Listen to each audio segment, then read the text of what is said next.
It's not about an absolute meritocracy.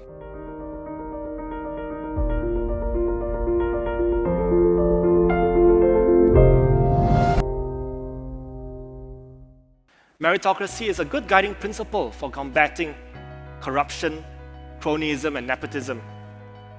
But I believe it leads to suboptimal outcomes if every citizen is seen through the lens of their abilities and achievements. I want my kids to be able to achieve good results in school, do well in school, but I'm seeing a lot of parents who they want their kids to go to a certain school, not necessarily because that school has better teachers or has better resources, but because they want them to be in an environment where they'll be motivated to study hard and to achieve their best and to achieve their full potential.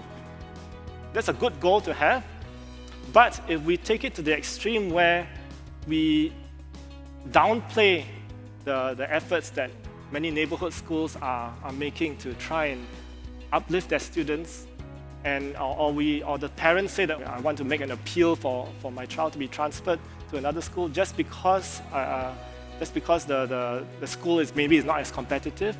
I think that is what we need to move away from as a society. I think when we worry about meritocracy not exactly working out as well as we would like it to, we're more concerned about those from the less advantaged background. And for them, education is the social leveler. Are we ensuring that meritocracy works in our education system?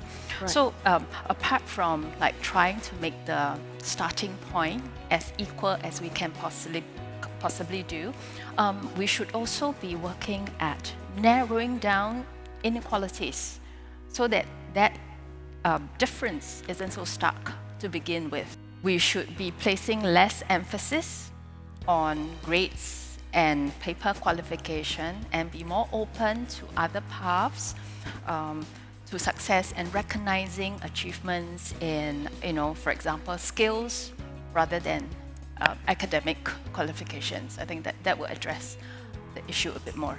It's not about an absolute meritocracy. The purpose of meritocracy is to remove the influence of corruption, remove the influence of inheritance as a primary determinant of outcome, or in some cases wealth.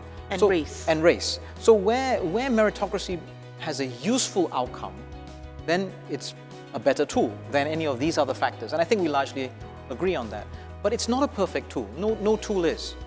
And so in its application, we do need to work out where it perhaps hasn't quite served the best interest. And as my colleagues on stage have said, you have to soften the edges and provide other pathways and educate people that there are other ways of looking at the problem rather than a purist, absolutist, meritocratic ideal. Because the way in which you measure that meritocracy may also be imperfect.